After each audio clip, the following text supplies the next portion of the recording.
Okay, so we're going to move on now to another talk.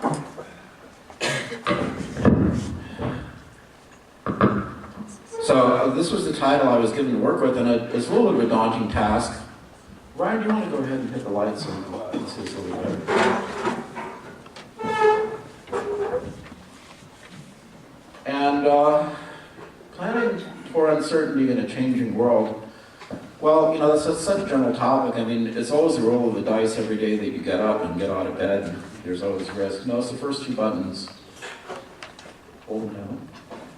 And you just never know what's gonna happen. It could be a wonderful day where you could step outside and get hit by a piece of space junk and it's all over. You just never know. But I want to start with Charlie Brown here. So, yet another season. This is the moment of moments, the beginning of a new season. This is a moment to savor, thoughtfully, a moment to whatever. And just when we think we're in a drought, we have 2 inches of rain in some places yesterday in the middle of bloom. I mean, that's just how life goes. It's pretty exciting. I'm going to talk a little about climate change because this is on people's minds a lot. We certainly don't know how to predict climate. The weather consists of really complicated interactions that have only been carefully studied for less than 100 years, and probably we've learned more in the last 10 years about climate than we have in the previous 90. There's numerous cycles that affect weather. So we talk a lot about El Nino, La Nina, but there's also the Pacific Decadal Oscillation, which lasts for 30 years and has profound effects on the West Coast climate. And then there's just other things that go on that we don't completely understand, but nonetheless are affecting us. And I would describe it as a noisy system. The data isn't consistent from one year to the next, so we have a high amount of variability. And as my bioclimatology professor said, normal weather is average weather plus or minus 2 standard deviations. And a standard deviation is measuring the variability in a population of numbers, and then doubling it, and then you have normal. I think these are the things that concern us the most, and this is the signs of a 3-year drought, the NOAA Drought Index. So starting from about August 2013, you can see where the state was considered to be in severe drought, and then the red shows extreme drought in November to January of 2014, and then exceptional drought starting from about May 2014, taking over most of the state by harvest of last year and into the winter of last year. Unfortunately, we did get some pretty good rain actually for our region, so we're about probably 2/3 of normal. But it shows you what kind of weather we've been in now for 4 seasons and how it's kind of affecting us. By the way, I want to give credit to my colleague Helen Dahlke, who's the hydrologist of the Department of Land, Air, Water Resources. We can't see this too well, but basically each one of these little boxes represents one of our reservoirs. The red line is full storage. And you can see there's not too many reservoirs that have full storage. About the only ones that do are in Southern California where they artificially fill them with Northern California water.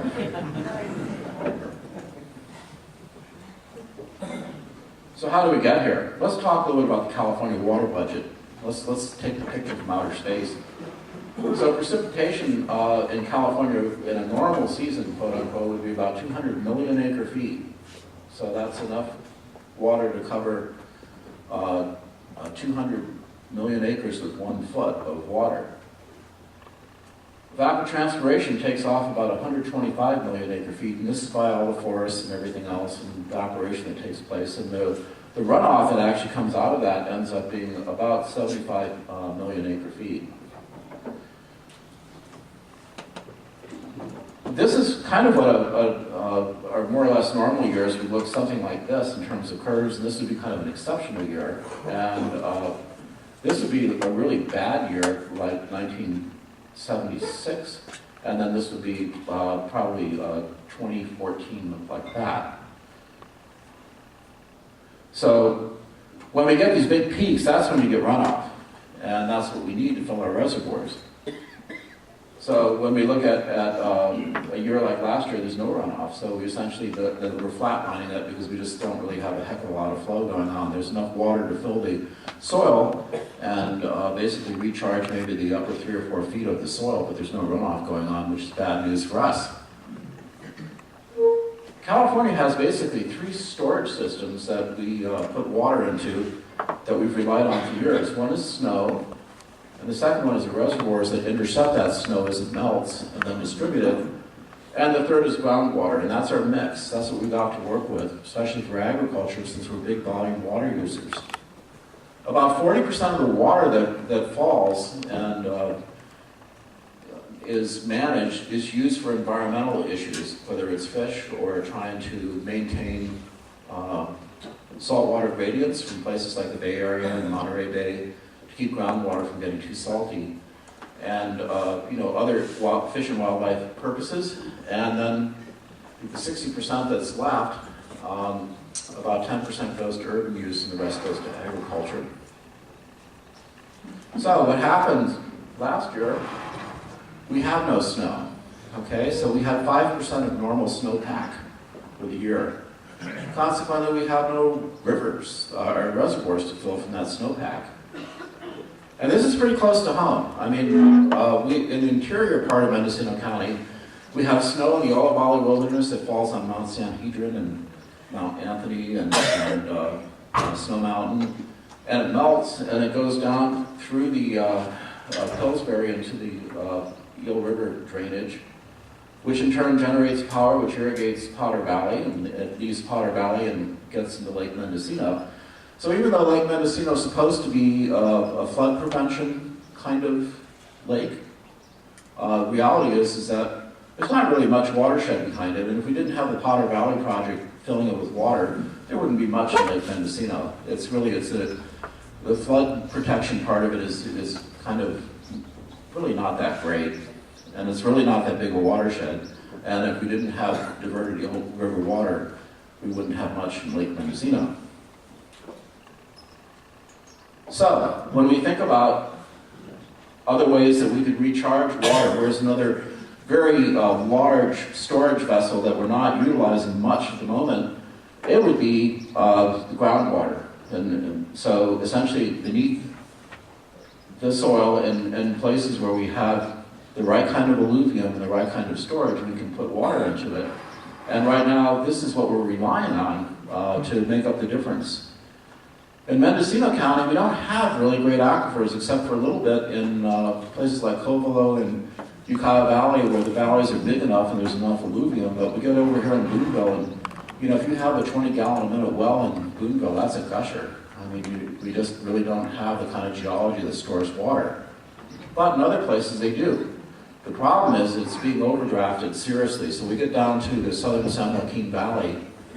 Once upon a time, there was a thing called Lake Tulare, and it would be all the snow melt in the springtime after the snowpack came down. And my wife's grandfather, who grew up in Hanford, talked about how they would get on a boat and go duck hunting in Lake Tulare, and it'd be 30 miles from Hanford down to Kettleman City would be covered with water, and that's a pretty good recharge of that aquifer. Today, that aquifer has been pumped down to 1,800 feet, and we have land subsidence of 30 feet. That's a problem. That's a big-term sustainability problem when groundwater is being affected like that. So the idea is that, could we recharge this water and start to put it back in there? Now, where we get the water from, if we don't have snowmelt, one of the things we have to remember is every once in a while we do get some pretty big storms, what we call atmospheric rivers that come in and dump. So here's a hydrology graph that shows you what did it rain during those 3 days and these 3 days and these 3 days. And that's what we see more and more is we're starting to see these fairly large weather events that all of a sudden the skies open up, and within the space of 3 or 4 days we may get 5 or 6 inches of rain. And of course, the rivers can really flow when that happens. So in order for that to work, we have to have surface water source and a conveyance to get the water out there, and a suitable cropping system that can allow the water to be applied at really high levels.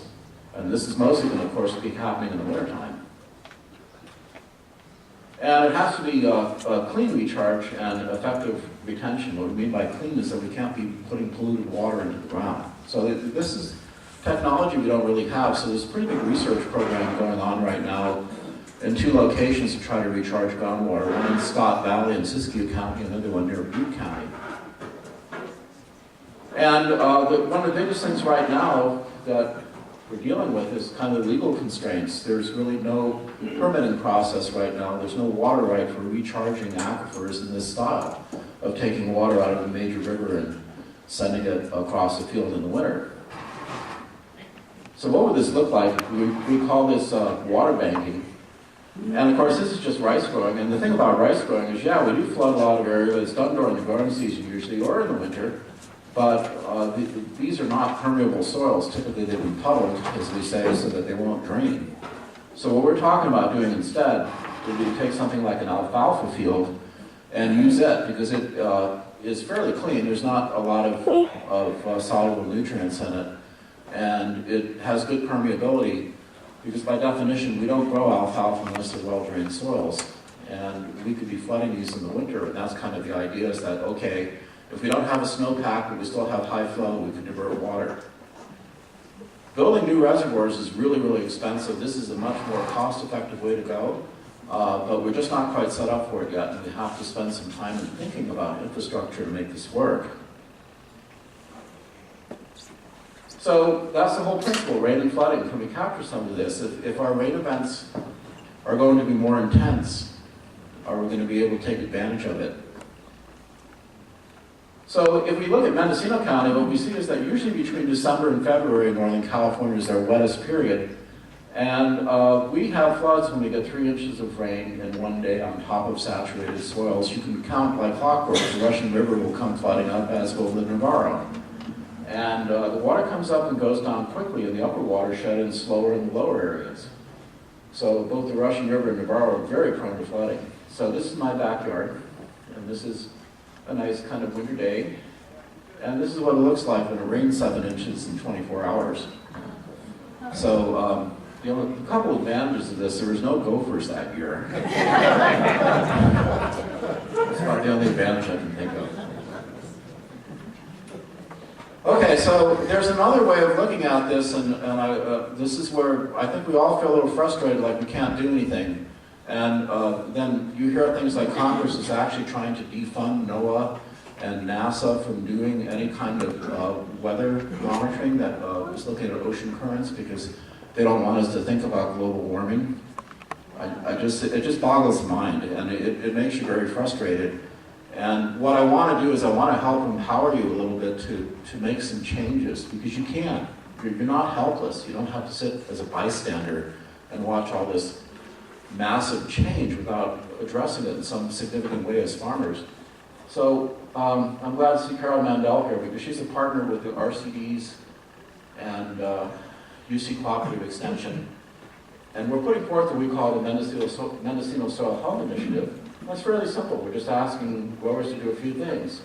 Keep your soil covered as much as possible. Use plant diversity to increase diversity in the soil. Keep living roots in the soil as long as possible, and disturb the soil as little as possible. So if we do these things, we can start to make some very big improvements in soil quality. So some of you have seen this before. This is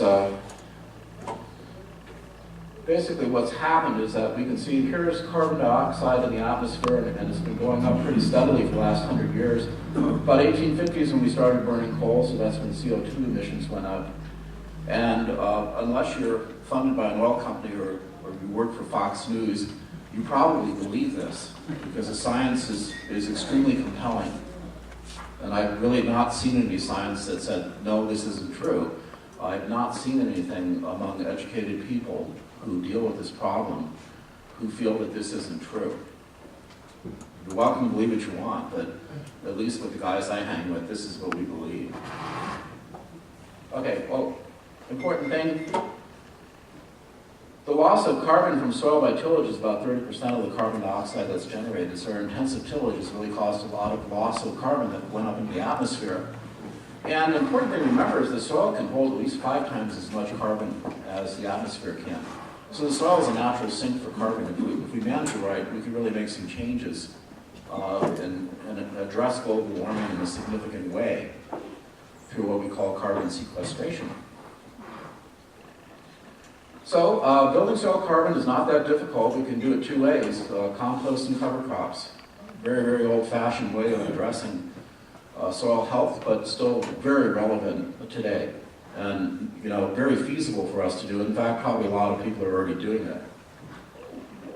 If we look at what goes on with a conventional farm, normally if we add everything up that's cycled through in the course of a year, there's about probably, this is unfortunately is a metric, but about 1,000 kilos of prunings, 1,400 of leaves, 1,200 of weeds, no compost. It works out to be in terms of tons per acre in our system about three-quarters of a ton. When we start farming organically, biodynamically, or sustainable, and we start using things like compost and cover crops, we can easily move that up from somewhere from 1.2 to 3.5 tons per acre. So we can actually generate quite a lot of carbon into the soil, which has huge implications on soil quality, while at the same time sequestering carbon. So what we know, we don't have a huge amount of research, but we certainly see improved soil quality under biodynamic and organic wine growing. That's really well documented. We can also reduce the number of root pathogens because of the general biodiversity that's in the soil.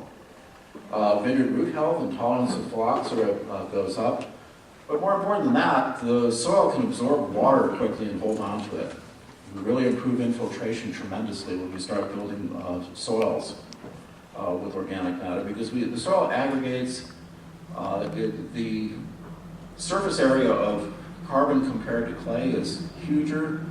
While we might have a cation exchange capacity of up to 40 in clay, it's more like 200 in organic matter, so 200 is able to hold on to nutrients and keep them in place. So making a healthier soil with adding carbon is a really good way to go. The next thing you have to do is kind of address, all right, if I'm going to grow cover crops, which do you want? This is going over the hood of the tractor versus this is mature subterranean clover. So obviously we'd rather use that. At least I would.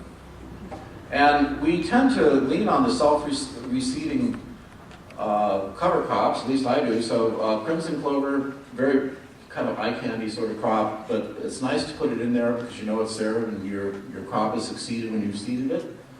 This is really our star though here is subterranean clover. And subterranean clover is all over the place here in Anderson Valley because it was used as forage crop for sheep many, many years ago, and my predecessors planted it, encouraged its planting, tested it, and we know a lot about it.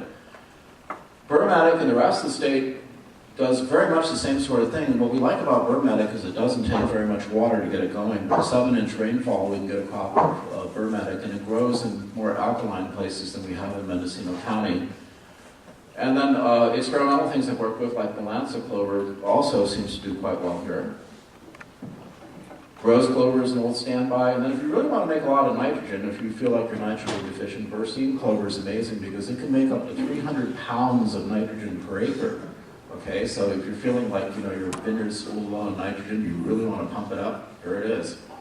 The other thing that's nice about Berseem is that if you're on the floodplain, it can go underwater for 3 or 4 weeks and still come back and grow. So it comes from Egypt, and it's an amazing cover crop. We don't use it a lot because it persists pretty well, and it doesn't want to quit growing until like about the middle of June. If we're going to grow organic matter, the sod is really the way to go. So in other words, just mow, park your disc. When you turn the soil over and you expose it to the sun, organic matter evaporates, and you're also breaking down soil aggregates, which reduces the infiltration rates of rainfall into your soil, and this is a much better way to do it, and it's usually simpler too. So here's an organic vineyard. You can see that they haven't tilled underneath the vines. So this is at Roeder Estate. This is my Pinot Noir plot. And this was never seeded. This was a really nice subclover that came up because that once upon a time was a pasture that was seeded for sheep. So if you're a cover crop nerd, you have to learn this word sward. And sward is an Old English word, and it means kind of the plants that are mixed together that make up the greenery of the pasture, the crop mix. And I don't usually recommend that you go with just one thing. I usually recommend seeding grasses and legumes together. They really complement each other. So we normally would have subterranean clover with a little bit of blandobrum and xeropescu, things that basically grow during the wintertime. They germinate with rainfall, they grow through the winter, and then they're kind of drying up about the time that bud break happens. So here's spring dry down. This is what they're looking like just about usually this time of the year or beyond, depending upon the season. And they're making seeds, so they're self-seeding. So this is probably, I'm guessing that's crimson clover, and then over here is subterranean clover, making lots of little seed heads for you. And the nice thing about it, when they get a good seed crop, those seeds are programmed not to germinate all the next year. They have different thicknesses of seed coats, so some of them will germinate next year. Some of them will germinate as long as 9 years from now. So that's what's really good about it, is that once you got a good seed crop, you don't have to worry about reseeding again. This is also in Anderson Valley. I forgot where. I think this is one of Golden Eye's vineyards. But you can see that here they're starting to mow it down.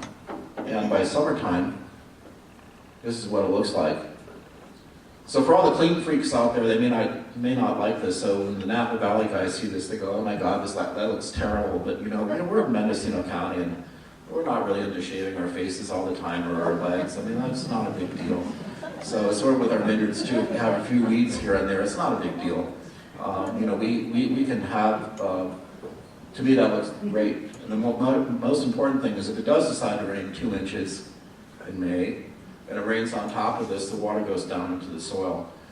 If you have it all fluffed up, first of all, you just messed up your fluff job, and you're going to have to go back and redo it because probably a bunch of weeds are going to pop up.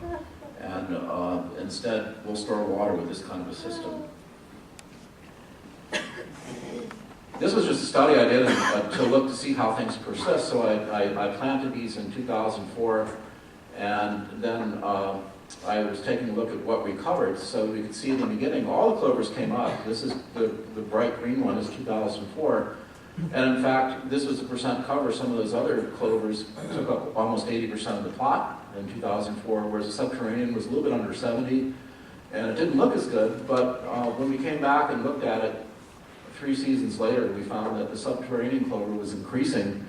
The Burmetics were going down, and the other clovers were really going down. So that's why sub-clover still is kind of our best species that we use for a vineyard cover crop.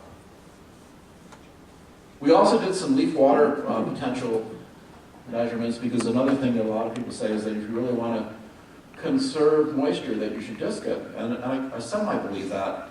But it's not necessarily true. So what we did is we paired some plots where we disced some, and then we had some in cover.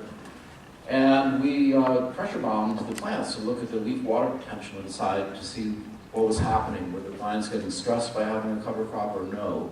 So we followed this for 9 weeks until we started to irrigate. So we let the vines grow out, and then we started doing leaf water potentials, and then we did a pair design with a t-test for those of you who like statistics. And this is what we found. So the higher you go here, the minus bar pressure, this is the more stress you're getting. So the red line is our cover crop plot, and the yellow line is tilled. And what we found is that when we actually statistically compared these, there really wasn't a whole heck of a lot of difference. And this is when we actually began irrigation, which is in week 7. And you can see there really is no difference between, no significant difference between those plots. So we really weren't stressing the vines by having no tillage going on. We didn't really conserve that much water with tillage. But how much moisture was in the soil in 2004? What was the rainfall that year? It was a good rainfall year. Yeah, and it might make a difference. We did it another year, and I don't have the data there. We did see a little bit more stress on the cover crop one in 2005. So the bottom line is that the benefits that you're getting from having a cover crop in place versus the stress that you're getting on your vines most of the time is not significant. Now, after 4 years of drought, you might want to think, if you're in really shallow soils, you might want to think about disking everything out if you have no water. And I talked about that last year. But that being said, the Australians have said that by having bare soil, you actually increase the heat in your vineyard. There's more reflected heat off of it. So as the season goes on, you get more stress. So it's a wash as far as I'm concerned. So, I think that the way to manage it in a dry year is get in early and mow it out quick. Use the flail mower if you can and get that stubble down as low as possible and knock the plant material out. That's also an effective way of managing your soil for retaining moisture. Okay, Sarah Bennett and her little woolly weed eaters. Again, if you want to reduce carbon in the atmosphere, here's a good way to do it.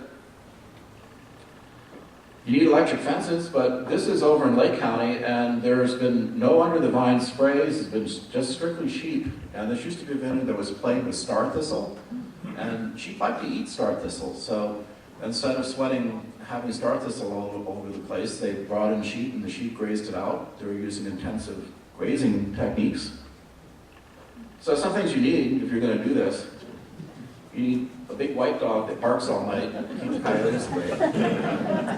You need a border collie because border collies have to move for you, and they're very good at that. They're smarter than some of my clients.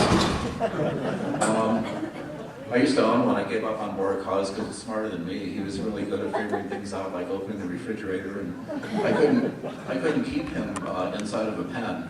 He would figure a way out. He was just the smartest dog I've ever known. Not easy to live with, though.